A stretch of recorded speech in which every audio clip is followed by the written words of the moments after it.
You didn't arrive here by chance.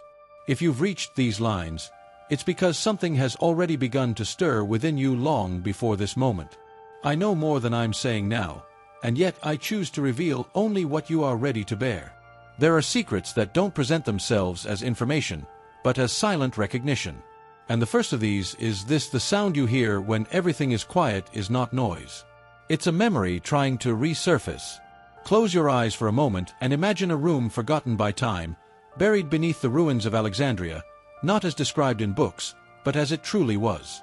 There was no solemnity there. There was fear. Trembling hands held scrolls that would never be read again. I was there in spirit, in the traces of what was erased.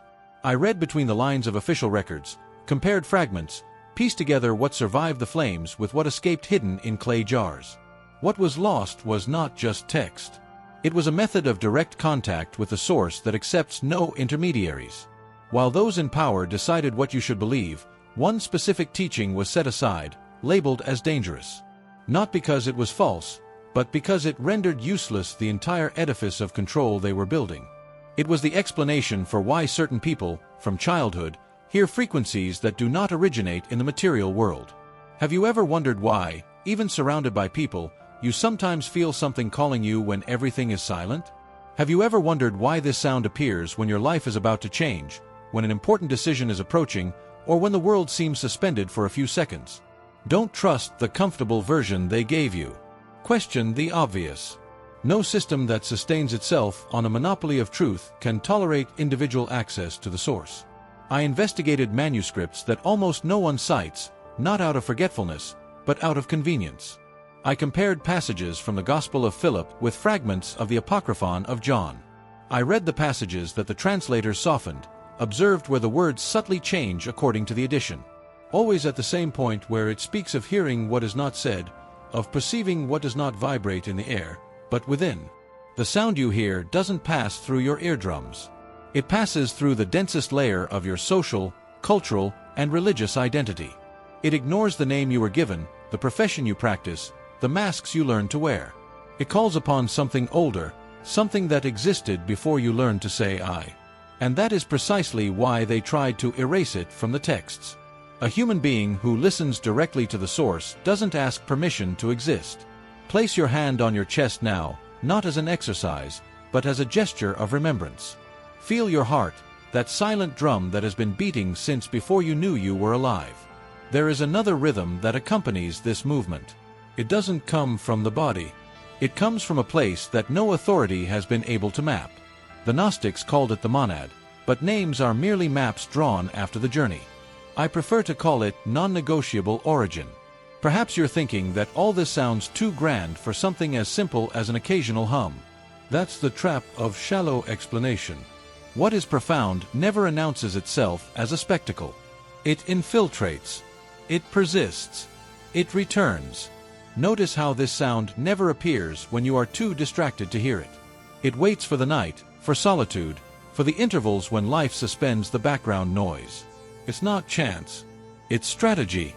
Have you ever suspected that you don't fully belong in this world? That you participate in it out of obligation, not conviction? I know you have, because I'm talking to the part of you that never felt at home here. This feeling isn't melancholy. It's memory. It's the echo of something that was suppressed not only from books, but from the very structure of your upbringing. If something within you is reacting right now, don't shut it down. Don't rationalize it yet. Let the question remain open: what if what you've always considered a flaw is actually proof that they haven't finished the erasure process? If you want to signal that this call hasn't gone unnoticed, write in the comments the phrase "I hear the signal now." Not as proof for me, but as an internal mark that you've begun to listen to your own listening. I could go on and explain how it all works, but that would come too soon. First, you need to accept that nothing you've been told about the origin of the sound was designed to liberate you. It was designed to calm you down. And there's nothing more dangerous to a system than someone who can no longer find satisfaction in spiritual tranquilizers. Remember this: some knowledge doesn't present itself as answers, but as discomfort. This is the beginning. What comes after doesn't resemble faith, nor belief. It resembles memory. And you're not yet ready for everything that memory brings. Gradually, you begin to realize that you are not alone in this experience. I know this because, over the years, I have seen hundreds of people describe the same phenomenon using different words. A driver stopped in traffic, window closed, radio off, when suddenly that high-pitched sound appears, as if someone had switched on an invisible power source inside their head. A woman washing dishes, water running, noise everywhere, and yet the internal noise cuts through everything. A student lying in the dark, cell phone face down, when the silence becomes so dense that it seems solid, and then the tone appears as if it had been waiting for that exact second of quiet. These accounts never come with euphoria.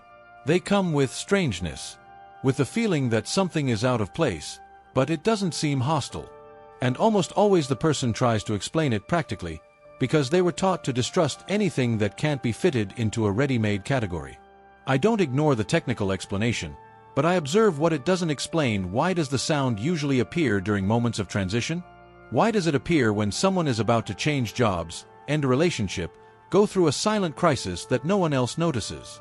It is at this point that the story ceases to be about ancient manuscripts and becomes about you walking down the street, working, paying bills, smiling in photographs while something inside you doesn't keep up with the rhythm of the world. You adapt, but you never quite fit in. I recognize this pattern because it has repeated itself for centuries. Clothes change, buildings change, technologies change, but the feeling of displacement remains identical in the oldest surviving texts. In a rarely quoted fragment of the Gospel of Philip, there's a line that many translators soften: there are those who hear without an organ and see without light. This usually becomes a poetic metaphor in modern books.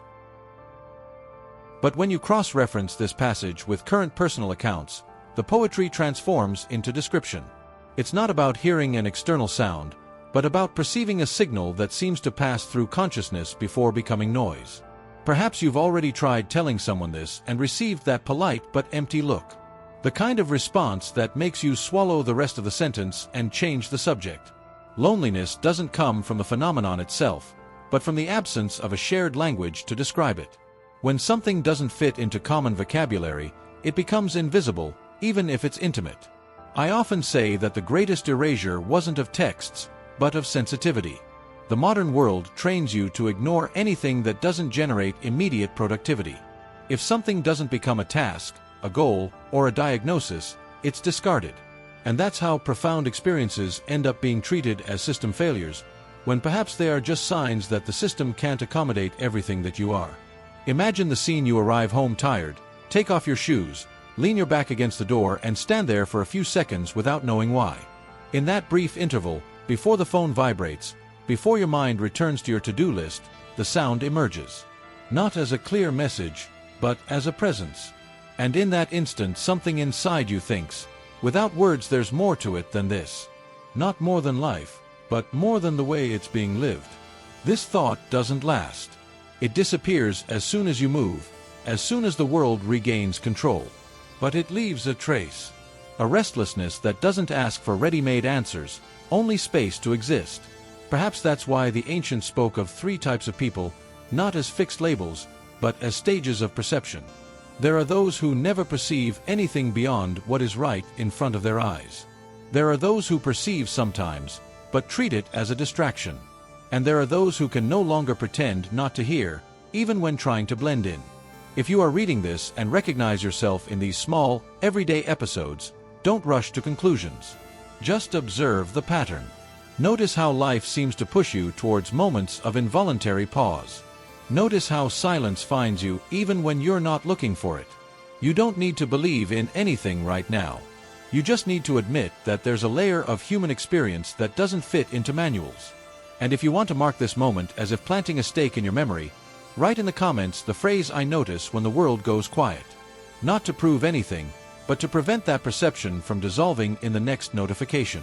Because, whether you like it or not, something began to reorganize itself within you from the first time that sound pierced your silence.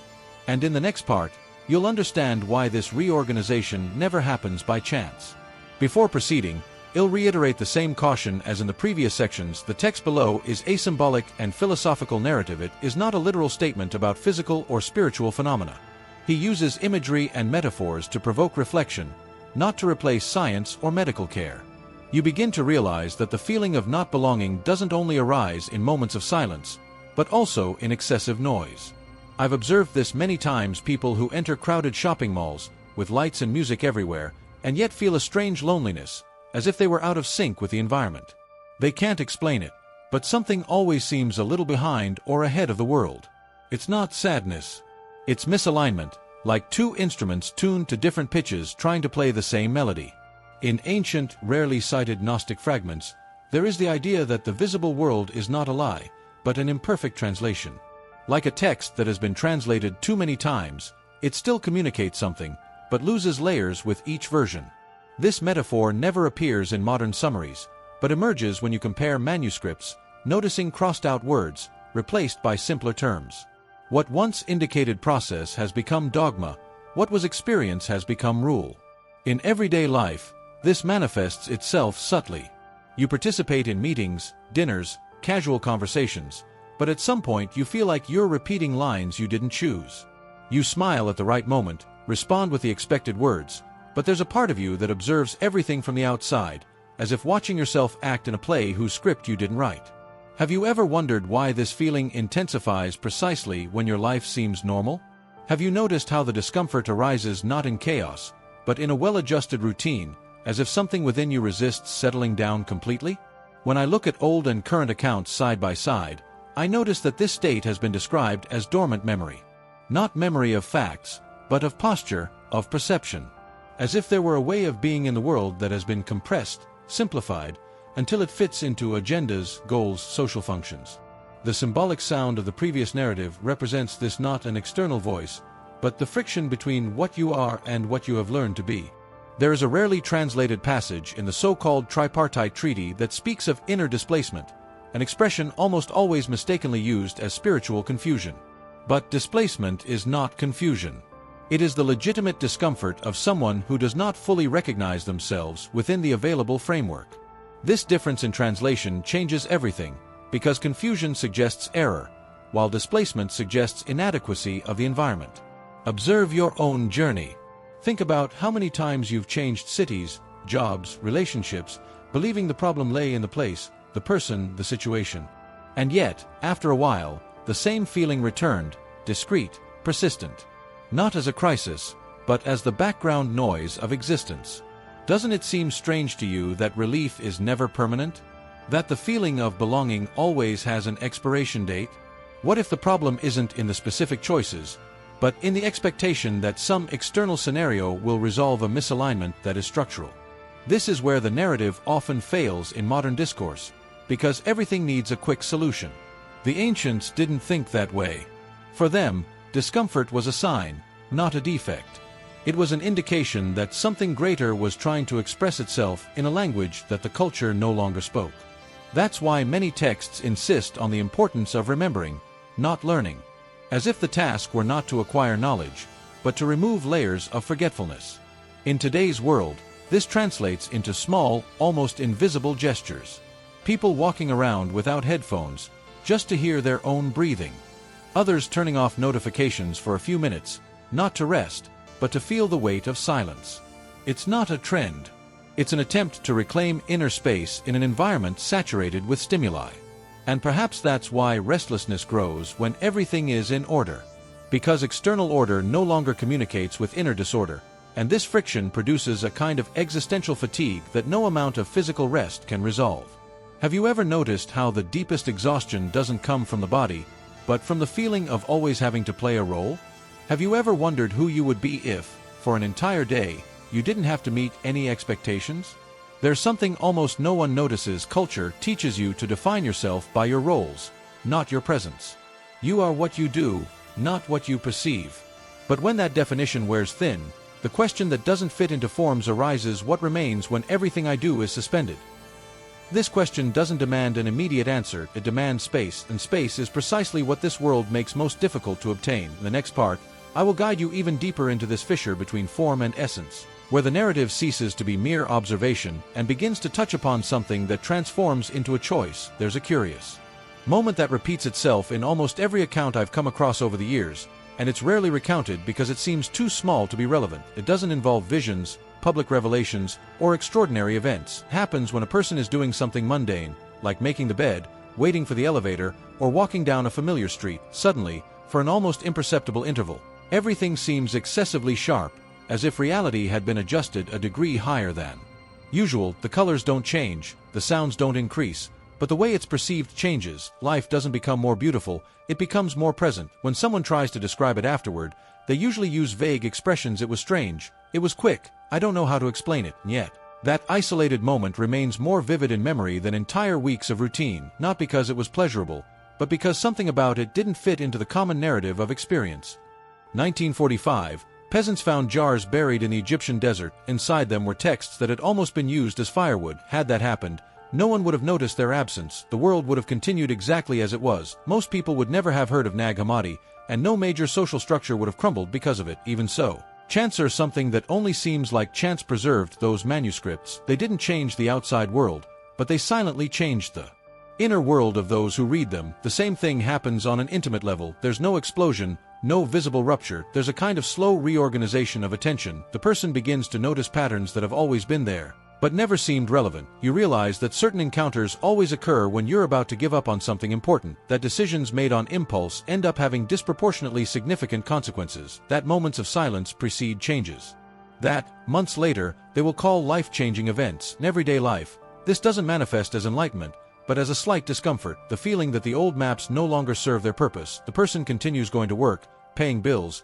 having normal conversations, but something shifts beneath this functional surface. They begin to wonder why they repeat phrases they don't feel, why they react to situations with ready-made responses, why their life seems organized around goals they didn't consciously choose. Research shows that the brain eliminates most stimuli before they reach consciousness, not because they are irrelevant, but because they would be too much to process. This means that the experience of the world is, by definition, a selective process. What changes in these phases of estrangement is that the filter begins to fail at specific points. There is no longer information, but there is greater awareness of what was being ignored. The ancient accounts speak of this as remembering oneself, not in the sense of biographical memory, but as a recovery of an internal posture. People who go through this process describe something similar. They stop seeking external answers with the same urgency and begin to tolerate the absence of certainties. It's uncomfortable because modern culture was built to avoid exactly that. Everything needs to be resolved, explained, classified. Not here. Woman described how, for weeks, she felt the urge to turn off her cell phone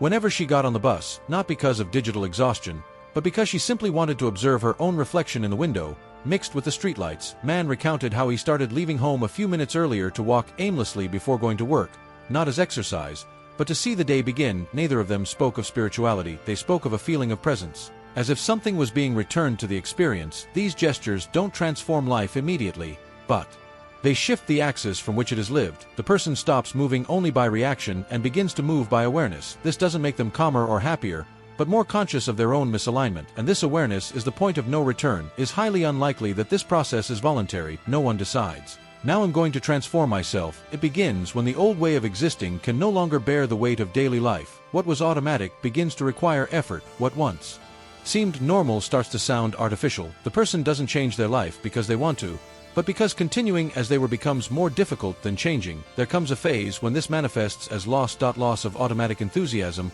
of inherited certainties, of references that organized identity. Nothing is immediately replaced. The space remains empty for a while. It is in this interval that many try to go back, to fill the silence with distractions, packed schedules, urgent projects. Some succeed, others do not. Those who struggle realize that life isn't asking for more efficiency, but more presence, not in the sense of mindfulness as a technique, but of being where one is without needing to transform everything into a task or goal. This change isn't visible on the outside. It's recognized in the way a person begins to inhabit their own body, their own breath, their own thoughts. And this is where the narrative becomes denser, because what's at stake is no longer understanding something new, but accepting that the old no longer works. There's no clear lesson, no formula, just the growing feeling that the personal story is approaching a turning point.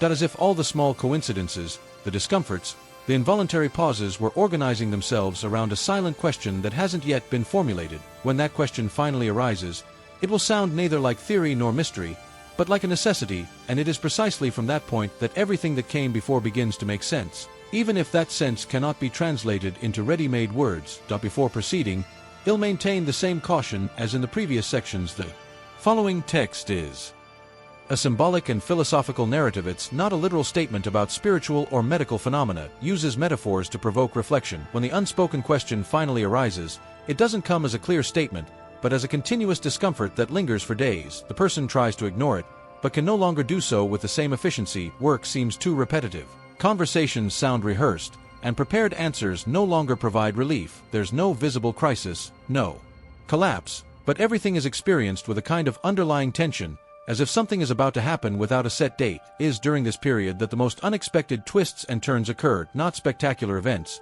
but small disruptions to the usual logic, a decision made without planning, which later proves decisive, a seemingly casual encounter that alters the course of an important choice, a sleepless night that ends with an uncomfortable clarity at dawn. The curious thing is that, looking back, these events seem linked, but at the time they are merely strange. The rhythm of life accelerates internally. Even if everything remains the same on the outside, a person begins to notice that they no longer react to situations as before. What used to irritate them loses its power. What distracted them is no longer enough. There is a growing urge to move away from what seems too automatic. Even without knowing exactly where to go, this generates tension, because abandoning the familiar, even if unsatisfactory, always provokes fear. Many describe this phase as a kind of emotional disorganization. It's not sadness, nor euphoria, but a feeling that the pieces of one's identity are loose. What once defined who the person was begins to lose its shape. They still play the same roles, but no longer recognize themselves in them with the same ease. The discomfort intensifies because there is no immediate substitute for these definitions. In some cases, this manifests as a sudden urge to change something concrete. Changing routes, altering old habits, reorganizing spaces, small, almost childlike gestures, but which carry an enormous symbolic weight, as if the body were trying to keep up with a change that the mind cannot yet explain. Is also at this moment that internal resistance arises, thoughts that seem to come from nowhere, saying that all this is an exaggeration, that there is no reason for concern, that it is better to continue as is. These thoughts don't shout, they whisper. They present themselves as common sense, as prudence, as maturity, yet something about them sounds different, as if they were trying to preserve a structure that no longer holds up entirely. Tension grows because the person begins to realize they can no longer return to their previous state, but also doesn't yet know what the next one will be. It's an unstable interval, where everything seems provisional. Projects are started with less conviction, relationships are observed more carefully, and simple decisions begin to require unexpected reflection. Life, which once seemed like a continuous flow, is now felt as a sequence of real choices. Some try to fill this void with intense activity, others with isolation. Neither of these strategies completely solves the problem, but both reveal the same effort, avoiding the question that begins to form. This question is not about the future, nor about the past, is about one's own presence. What is demanding space within me right now? This is the most tense phase of the narrative, because there's no guarantee the person will move forward. Many retreat here, they revert to old habits, relearn how to distract themselves, find new ways to keep busy, and this works for a while. But for those who continue to feel displaced, even after trying to settle down, the tension transforms into a necessity. It's no longer a matter of curiosity, but of emotional survival. The accounts become more intense at this point. People describe the feeling of always being on the verge of an important decision, even without knowing what that decision is. Everything seems laden with potential meaning. A trivial comment, a forgotten dream, a song heard by chance gain unexpected weight, not because they bring answers, but because they reinforce the feeling that something is approaching. This is where the internal narrative truly narrows. Coincidences cease to be merely curious and begin to be perceived as invitations to action. Even if the action is not clear, the person can no longer treat their own days as repetitions. Each moment seems to contain an implicit choice, and ignoring it generates more discomfort than confronting it. The pace quickens because waiting becomes unbearable. The question that was once merely a nuisance now presses forward, taking shape, not as a phrase, but as a movement. The person begins to change small things without announcing it, to make decisions that don't fit within the old justifications, and, in doing so, you realize that something is aligning, even without knowing with what. This is the point where the story approaches its conclusion, not because everything is resolved, but because it's no longer possible to pretend that nothing is happening. The groundwork has been laid, old references have been weakened, and the tension has reached a level that demands transformation. What comes next will not be a ready-made answer, but a decisive gesture capable of reorganizing everything that has been experienced so far. And it is precisely at this threshold, where expectations are at their highest and the previous path no longer offers shelter, that the narrative opens up to the final part. I maintain the same care as in the previous parts. The following text is a symbolic and reflective narrative. This is not a literal statement or medical advice. It exists to provoke awareness and inner movement. Getting this far is, in itself, a rare feat. Most people abandon their own story before hearing what it truly asks of them. You didn't do that. You've overcome the discomfort, the loss of reference points, the tension that dismantles old certainties, and now you find yourself at a silent point where something essential needs to be chosen, not understood. There is no more theoretical mystery, there is practice. The path that opens up doesn't demand immediate life changes, dramatic ruptures, or grandiose promises. It begins with something much simpler and, for that very reason, more difficult. Deliberate presence. From today onward, at least once a day, you will interrupt autopilot. It could be upon waking, before sleeping, while walking for a few minutes, or sitting in silence, not as a technique, but as a decision. You will become aware of your own body, your breathing, your surroundings, without trying to turn it into a task. Simply be where you are, whole, without dividing your attention with screens, noises, or plans. This gesture doesn't change the external world, but it alters how you find yourself in it. Over time, you will begin to notice what previously went unnoticed: recurring patterns, choices that no longer make sense, impulses that always existed but were stifled by routine. Don't fight it, observe. What is revealed when you don't rush to fill the silence is the most honest material of your own story. Next, transform that unease into a living question. Don't ask what to do with your life, that's too broad. Ask what needs space within you right now, not tomorrow, not when everything is organized, but at this exact stage. This question doesn't demand an immediate answer, it demands listening. Write down what emerges,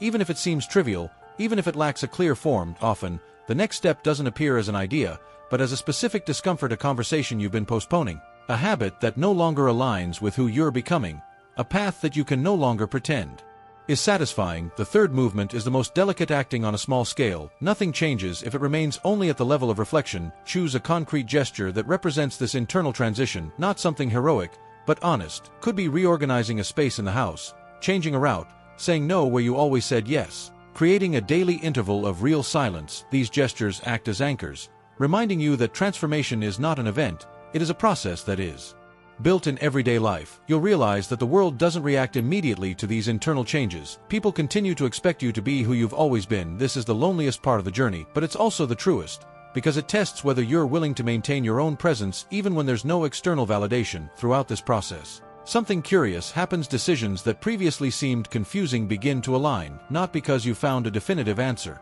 but because you no longer act solely out of habit. You start choosing based on what makes sense now, not what always made sense. This doesn't bring absolute security, but it brings coherence, and coherence is the soil where an authentic life grows. Perhaps you still feel far from a clear conclusion, but that's not a failure. It's a sign that you've moved beyond the realm of ready-made answers. What you build from here on out won't be a rigid new identity, but a more honest relationship with yourself.